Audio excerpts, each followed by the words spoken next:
Welcome to All About The Gers. Brought to you by our sponsors. The JR Group. Plugged In Business Solutions. DB Dental Care. Reflex Blue. The Right Software. Dev Provider. And Avia Signs. Our chosen charity partner is the Second Chance Project. We are now official agents for the Rangers Lotto. Find out more at www.allaboutthegers.co.uk. Hello and welcome to All About The Gers podcast. It's myself, Ricki, Neill. I'm in Spain and Derek's in Larkhall. You're lucky, sodgy.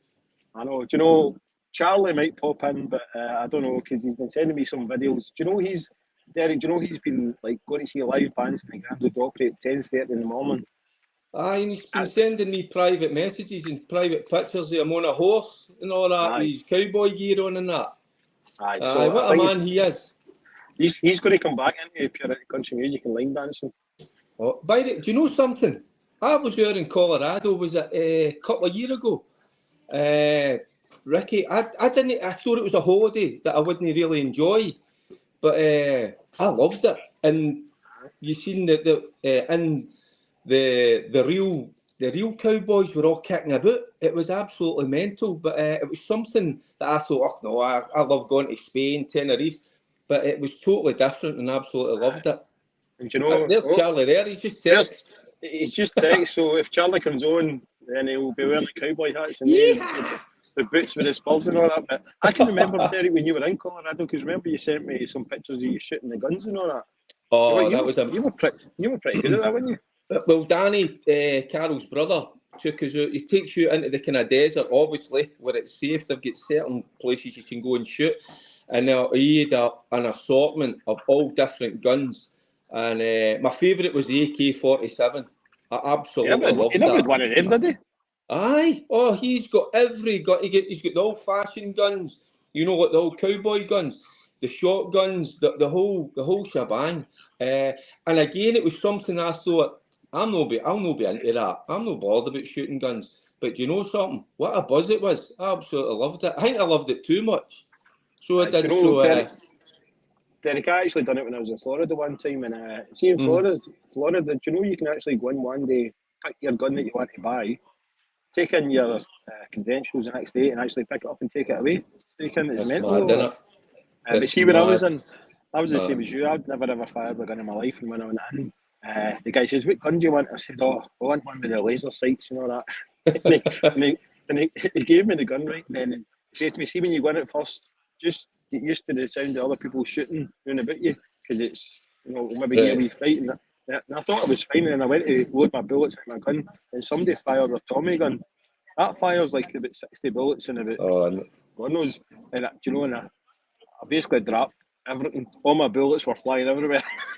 So listen, we've just even we were doing that, because it was all that kind of health and safety and all. You need to be really, obviously you're dealing with guns, so it was. I didn't see Danny like that, so he was very strict with me. So, but I enjoyed it. I loved it.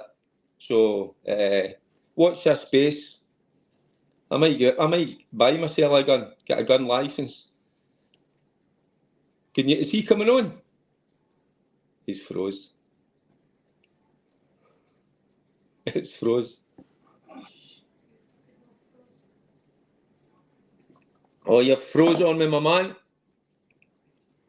And I'm looking forward to talking about Rangers. We're talking about guns in Colorado. This is what happens when technology comes into play.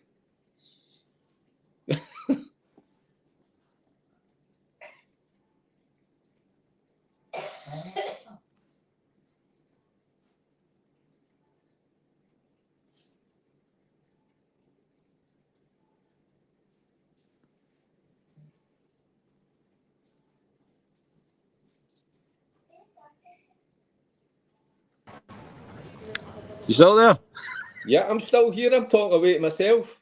I know, sorry, live TV. Sorry about that. Can you hear me all right? I can hear you loud and clear, Ricki boy. Perfect, that's fine. Sorry, I don't know what happened there. I think Charlie's sending me mad messages, but we'll just go straight into football, Derek. All right. Absolutely. Nobody wants to hear about his shooting and things like that. Aye. But you telling the missus to shut up? she's not she's the camera woman producer. Yeah. She's doing everything today. You're a brave man. I know, but Dundee, 2 goals for Dessler's, Derek. Do you think, like Dessler, it seems to be getting better, but the fans still don't seem to rate him. But do you think it'd be better if he had somebody up top with him? I tell you what, it's a great argument, because I think Charlie has been big on that. I think certainly, see, when you're playing at home, I think you can go with 2 up. But I think the manager is so set on a kind of certain system that he wants to play. So I think he always likes to go with a lone striker. But with Dessers, I don't think people can actually go over the first 4 or 5 months when he came to the club. He looked as if he struggled a wee bit with his fitness. He was getting caught offside a lot of the times. His touch wasn't quite there.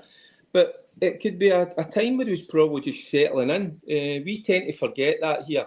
You know, that the boys that are coming from other countries, coming into our culture, they've got to take a wee bit of time to settle in. But I think because he struggled, I think people are reluctant to let that go, Ricki. But I tell you what, the goals, 22 goals last season, yeah, could have played a little bit better. His hold-up play can be a wee bit better, but he's doing the hardest thing in the book, and that's sticking the ball in the back of the net. So, listen, I described him as Marmite. You either love him or you either hate him.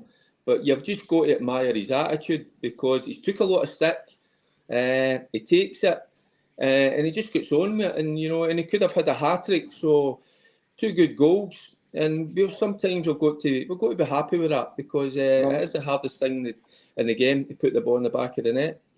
Derek, you know, like we've obviously done a few kind of gigs with like local pubs and things like that. We always hear, I mean, that's how McCoist and that's how Haley started. But maybe the young team obviously didn't see that, because a lot of the gigs that me and you go and do, it is a lot of younger people that didn't see McCoist and didn't see Haley. But maybe this is his second season, so maybe he's going to be all right now. Aye. Listen, as I say, he's got off to it's a real good start. And I think when we look at him overall as a football player, has he got weaknesses? Aye, of course he has. But I'm going to say it again. The hardest thing in the game is to put the ball in the back of the net. I mean, you're referencing Haley. I can go even further back. When Coisty was at Rangers, when I was there at the time, when, you know, he was struggling a wee bit in terms of, you know, putting the ball in the back of the net. The crowd were on him. The abuse that he was taking was incredible. But what Ali McCoist had was great mental strength. And I think that's what Dessers has got, that mental strength. He's took the criticism, but he keeps stating that he loves playing for the football club. So I think we've got to give him a wee bit of that loving back, you know. So, there's going to be times that he'll frustrate you. But listen, when he's putting the ball in the back of the net and it's getting us into the next round of the cup, I think we've got to applaud him. Aye, definitely. And you know, like as you're talking about Ali McCoist, see with Ali, I always thought he would just constantly have shots on goal. And if he missed 10 in one game, it didn't seem to affect him. He would score that one goal that mattered.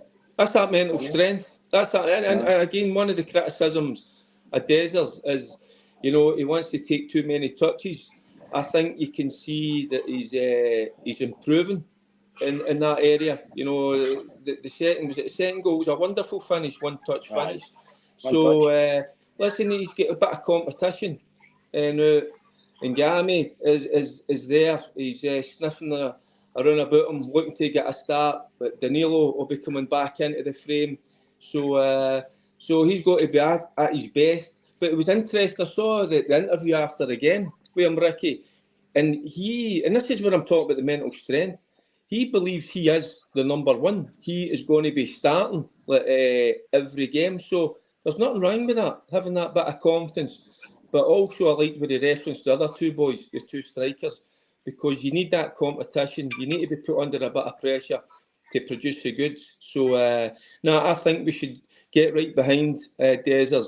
he'll see this criticism. He's always going to get it until he scores against Celtic. I'm afraid that's sometimes the way it is with us as supporters. That was a bit the same way Morelos as well, until he scored against Celtic. You know what I mean? It's but see with Teslas as well. It's like the second goal. See when he's not got any time to think about it, he puts it in the back of the net. But see whenever he's got time, he always takes the extra touch, doesn't he? Aye, and that's all the best strikers are always the ones that are instinctive. The guys, and I've said this before. I mean, I played with Ali McCoy. Maurice Johnson was a real instinctive finisher. When I went to Hearts, John Robertson.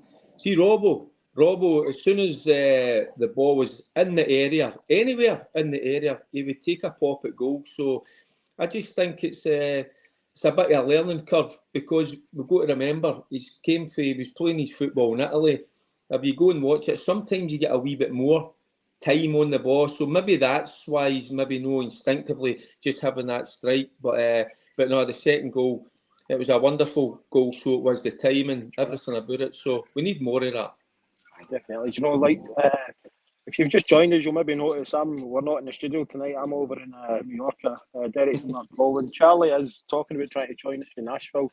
But if we do freeze up, then Ready Teddy Bear is actually, a lot of people are asking about how Lewis is getting on. So how's Lewis getting on with his injury? I've just come back late last night. Do you know, there's been stages in his recovery. When they first had his operation, having a look at him, you could see that he was disappointed because it was going to be a long way off. He was going to miss the Euros. Then I was over about 3 months ago, and I saw, and I'm talking about him as a player now. I saw a player that was happy because he was back working hard in the gym. So I'd spent 5 days with him there, Ricki. By God, what a difference in him now. It's as if he's got the game head on. I mean, but he's only coming up in 6 months? No, even 6 months into his recovery. So, he's working his backside off. He went through a fitness test this morning, and the fitness test that all the boys had in pre-season, well, he's beat them all. That's the one thing Lewis has. He's got not just that mental strength, but he's a fitness fanatic. He loves that side of it. So listen, touch wood, it'll not be too long before he's playing for Rangers. I don't know. I think we've missed that boat. But listen, I've said it before. If that opportunity was to come up somewhere down the line, it would be amazing for us as a family. You know, obviously with Barry, being a captain, an absolute legend at Rangers. I played, obviously, I was there for 7 years. So it'd be great if he could continue that in the family. It'd be an absolute dream for us. Plus his other two brothers, they're Rangers daft, aren't they? So they go to all the games. So I think they would love to see their wee brother in the Royal Blue. There's one of our very good friends and one of your ex-teammates, Ted McMinn, saying he'll see you in a few weeks. Fergie, great show, lads. He's, by the way, what a player Ted was.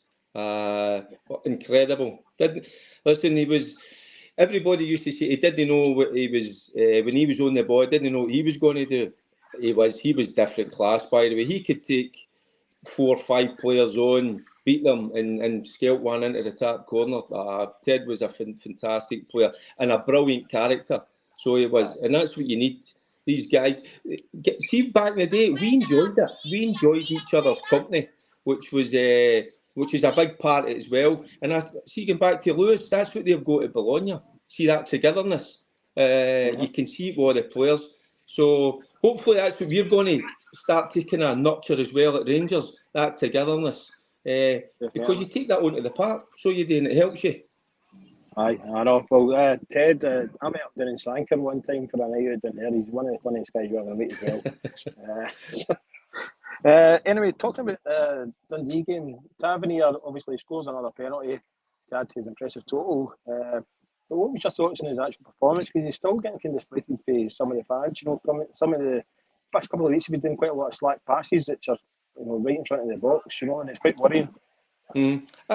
Ricki, I'll be honest with you, I think he struggled a wee bit so far. I actually thought it was the perfect game to give him a wee break. to give him a rest because, again, like Desers, you know, and because of the situation at the club and now, because we're trailing behind Celtic, the players are going to get a bit of stick. But I just thought it was the ideal game. You're at home, give him a wee breather. The guy's played a phenomenal amount of football. I just think, you know, and he struggled in pre-season as well. I watched a few of the pre-season games. He missed a couple, but when he come back in, it's as if he's no got into his stride. And I just thought, I didn't think he would play him, but he's the captain. The manager always says he's got to go out there, he's got to lead by example. But sometimes I think you've got to protect your players. And I thought it was the ideal times, I say, to take him out of the equation. But listen, he stepped up, you know, penalty kick.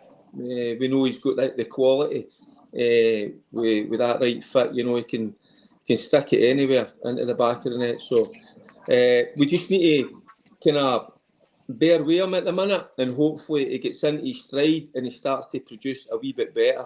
But I thought he might have played Sterling in there. What do you think? Would you have? No, I would have played Sterling as well. But just like when Big Marvin was on the show a couple of weeks ago, saying they can't actually start Sterling 2 games in a row. I mean, you can't make a start, you know, because of the sports science. But playing him in that midfield berth, I'd have been inclined to bring Raskin in. Give Sterling an opportunity in a position that I think he's most comfortable. So the boy's never played. He's never had a run of games in that position. But I just thought he should have given him that opportunity at home, give the captain a wee breather, give him a wee break, and then bring him in. Because obviously we've got a big game on Thursday night. So that's you need big game players, and to have more often than not. You know, when we've needed him, you know, in the big games, he's gave us something special. So I just thought it was time to take him out and give him a wee breather. So you mentioned Bajrami, you mentioned him earlier on as well. Are you impressed with what you've seen so far? And do you not think, obviously Charlie keeps him going on about it, if he's up top with Dessers, you know, that could maybe help Dessers as well. You're talking about Ngam. Up to Bajrami come in. Bajrami done well, you know, and listen, he did take a couple of pot shots at goal, but I don't mind that whatsoever, you know, because he's willing to take responsibility. I think that's we've kind of said this before, even last season, Ricki, that you don't see enough players when they get into certain positions having a crack at goal. So I liked that. So he seemed comfortable on the ball. You can see there's a player there. I just think the more games he gets under his belt, no fitness, because he's been playing. Once he gets used to the way his teammates, the way they move, that understanding, I think we'll see better performances. But no, we'll go to, again, be patient, get behind these guys, because we're looking for them to kind of keep improving as the season goes on, so that we are able to challenge Celtic. There's Colin Cooper telling me how to actually say Bajrami. It's just Bajrami. Aye, I know. We struggle with a lot of their names, but no, it's good to see him. He's only 24, 25. He's came with a price tag. We paid $4 million for him, so there's a wee bit of pressure on him in their terms. But no, you can see he's a good football player. He's comfortable on the ball, and doesn't shirk responsibility. See, when you mentioned that, Derek, about the price tag, does that affect the players in the mental health? No, not mental health, but do you think they actually care about that? Or does it cross a mind? Do you know something? It's a hard question to answer, because everybody's different. You know, some people will feel that. They feel that they'll need to go out there and prove themselves right away. Some players couldn't give a hoot, you know, how much money they were bought for. So sometimes it's just down to the individual. But it looks as if the boy looks as if he felt comfortable in the surroundings, because it was nice to get back to Ibrox. Did it make a difference? Absolutely, without a shadow of a doubt. So, he's a good player. Although he played in a team, Sassuolo, that get relegated. But I think more often than not, when I'd watched a few of the games, you know, he was one of the players that did catch your eye. Yeah. See, we spoke about it last week how Clement has been saying that come November everything's going to gel together. Have you seen a positive change over the past couple of weeks? It's a slow burn, isn't it? I think when the manager comes out, Ricki, it's a big statement, isn't it? Because I think it puts you under a little bit of pressure. I think it would have been they've been maybe wise not to come out with that statement, because we're all going to expect coming November, December for us to be absolutely flying. We've got a run of games at the minute that that's us 1-2 in the bounce. Of course, it's a difficult one on Thursday night against Malmo, but it's a game that we can win. We shouldn't fear that whatsoever. So it's just about gaining a bit of momentum, gaining a bit of confidence, and then then we can have a look at it and then see if the manager was proven right. But what I would say about the manager as well, he's threw in a few grenades in terms of his choice, his starting lineup, because he's so hard to. You can have. We always kind of talk about it on the show about you try to predict the team, who's going to come in for who, but he always throws one in that you just don't know. What team's going to get there? Aye, I know. Because see, like in your day, I always thought that you knew who the starting 11 was going to be. Mm-hmm. Aye. In the modern day football, it's all about rotation and things like that. And when there's cup games, you play different players and things like that. It's totally changed, I think. Aye. But at the minute for us, I think I'd like to see us be a settled side and go on a good run, because confidence is everything for me in football. So. But then, as I'm saying that, I don't know. Could you call the team that he's going to put out in Thursday night? I've not. Do you know something? I've not got a clue, to be honest with you. There is a few. Obviously, he's going to start with Tav. Desers will start up top. That's for sure. But you look all around about that. You're just kind of wondering. But again, you've gave kind of an idea of why. The rotation and all that in the cup games. I think it's a sports science. I think he's very big on that, isn't he? So it comes down to that. I think that's got a big input in who starts games. Today, Rangers B team were playing and Hadji scored twice for them. He's really trying to prove a point, isn't he? He's like he's on social media saying how much he wants to stay here. I've not seen the goals, but the second one's going to be a peach. Right. I just think the manager just doesn't rate him. Did I tell you what I'm going to say? I love his attitude.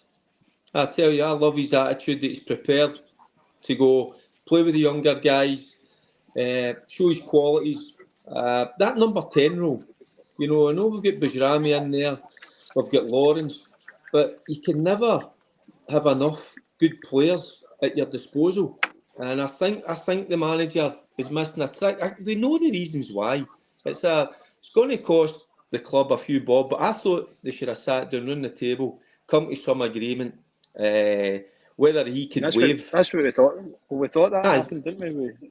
Well, I think with the statement they put out, he was kind of making that point that he's prepared to kind of maybe waver.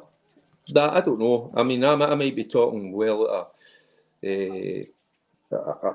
off it big time, but I just think when you've got somebody sitting there, and I mean, we watched him in the Euros. I thought he was good in the Euros, but it'd be so easy for him to come back, Ricki, spit the dummy, sit in there, take his money, but no, by all accounts, he seems as if he's working hard, he's saying all the right things, and then he's playing with these young guys and he's scoring goals. So I would love him to come back into the squad, but sometimes managers and players, that relationship, sometimes it's a difficult one. So maybe that's the problem.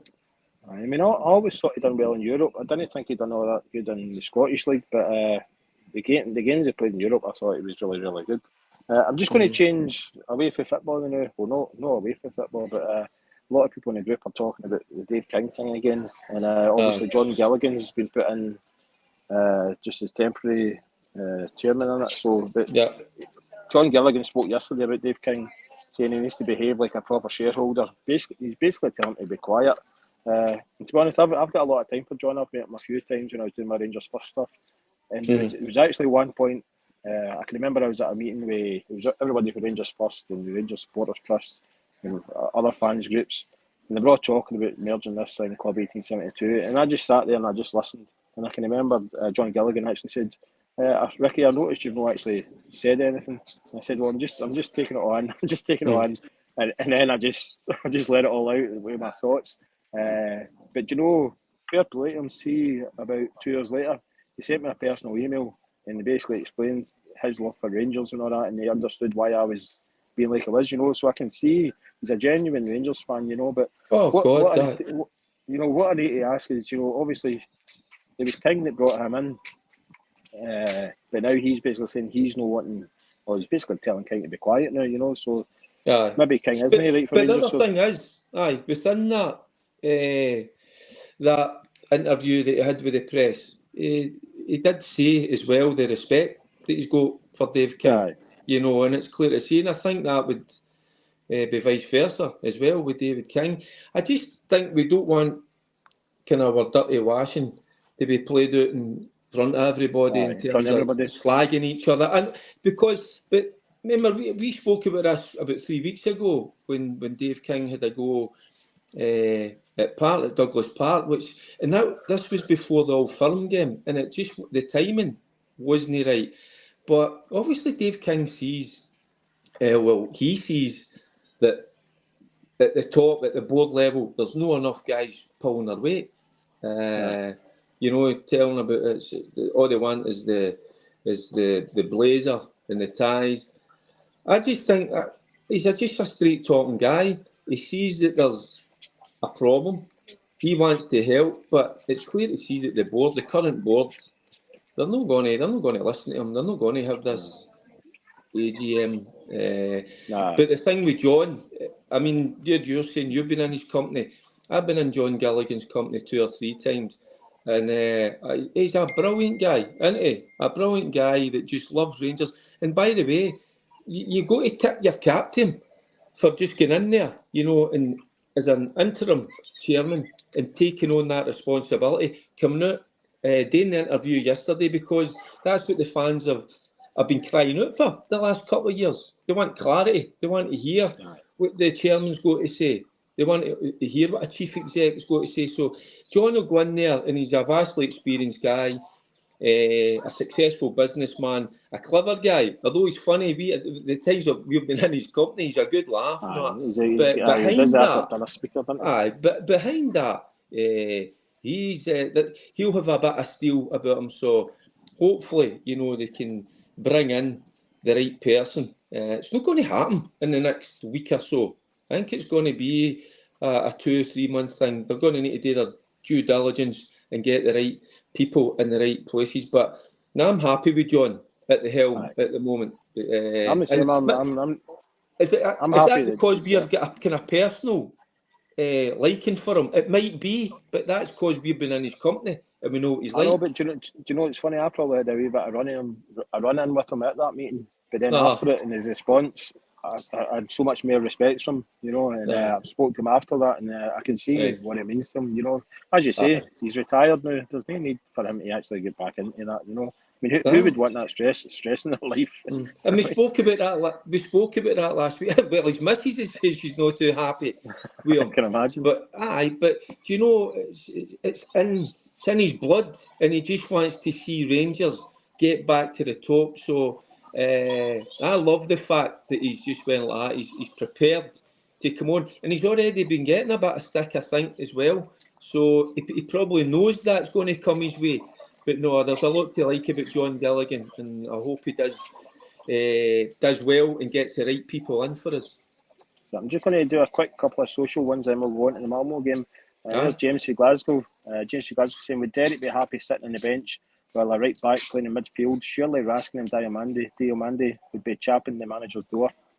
Yeah, that was the first, when that's just what I'm saying. See, when I saw the team, that's the first thing I'd be thinking of him, Raskin. I wasn't even thinking about Diomande, because I think Diamande's been kind of a wee bit up and down. So sometimes take him out of the equation, bring him back in, you get a fresher player in. but certainly we're asking because he's been struggling, obviously a bit because he picked up that injury in pre-season against Ajax. So I just thought it was a great opportunity to get him on the park and get Sterling in that right back berth and Tav a wee bit of rest. So that's how I was quite surprised. So to answer that question, as a midfielder, you know, seeing a fullback playing in the centre of the park, it's going to hurt you a wee bit.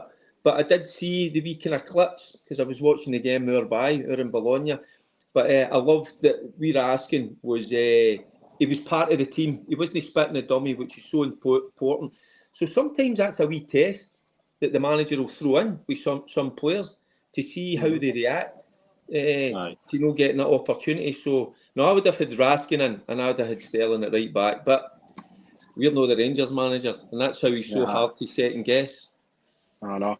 So Malmo Thursday night at 5:45. What's your thought on this? Because I think this group we've got, it's more like a Champions League group, isn't it? It's a lot of good teams in there. Well, we've got some glamour ties, but this is one that's we can win. It's something we shouldn't fear. I know they've come off a 4-0 win with a few draws, but they're a team that are used to winning games. They're used to success. I think they're well in top in the league at the moment. Put us out a few years ago as well. So, listen, you respect opposition, of course you do, but you've got to have that inner belief that we're getting better. Can we go over there and get a result? Absolutely, because we've done it in Europe before. The players just raise their game for whatever reason, but it's a difficult one. But the fans will be over. They'll be over in their numbers, and hopefully the guys can go and put on another performance and keep us on this decent wee run that we're on at the minute. I mean, I think this is where a lot of the players that sign for Rangers, this is why they sign for Rangers, because they know they've got a good chance of playing in Europe, so maybe that is why they shine, you know. Listen, there's nothing better, you know, than going away, whether it's at home, whether it's away, under the floodlights. It's magic. This is what because you want to test yourself. You want to test yourself against the best, technically, physically. So it's a brilliant opportunity for the players as well, because it puts them in the shop window. Because players are ambitious. Players want to, let's not beat around the bush. A lot of players that come to Rangers are maybe thinking, and the Rangers fans will not like what I'm going to say, they sometimes look at it as a stepping stone to get into England, the Premiership. So Raskin said he wants to go to Chelsea. He should have said that. I thought he was a wee bit. I thought he was a wee bit too quick off the mark with that. You know, you've got to get yourself settled in and put in performances before that kind of scenario happen. But no, this is where they put themselves in the shop window. This is where they want to play. This is where all the hard work you've done in pre-season, you've done the hard yards because you want to play in these big games. So, you look forward to them. Right, Charlie must be at the line dancing because it doesn't look like he's enjoying his. He can't dance. No, I've seen him dance. He can keep a ball for fun. He can score goals. He's got magical skills, but he ain't a dancer. He's not a bad singer, right enough. He's not a bad singer. Anyway, we've got Malmo. Oh, he's a good singer. He's same as you. You're a good singer, I know. But we get Malmo Thursday, Hibs and Sunday. So I'm just going to do a quick score prediction. All right.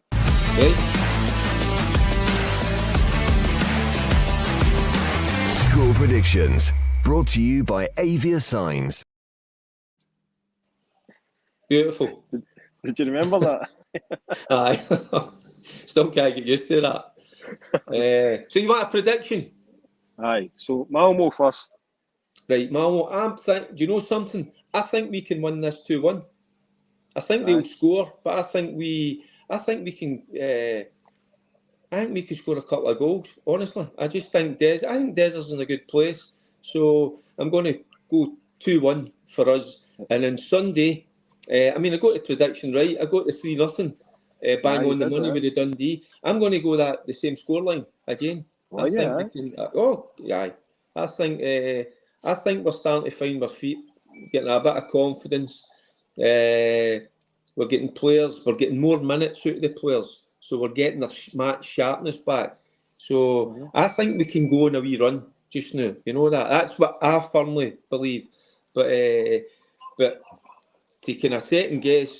what kind of starting lineup is going to be in both games, I wouldn't have a clue. The only one I would go over Butland, Tav, of course, maybe proper and suit in the middle of the park, Dessers up top, but run about that, I wouldn't be so sure. So 2 victories. In my starting 11, I think I'd always have wee Conor Barron in, by the way.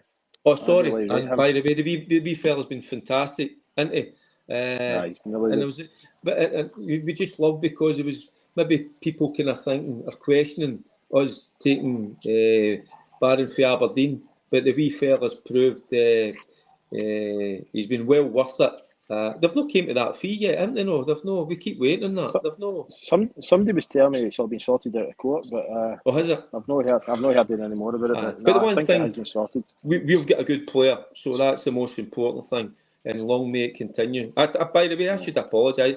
Cracking me midfield player, and I've missed him out. So apologies to him. Is that your microwave dinner going there in the background?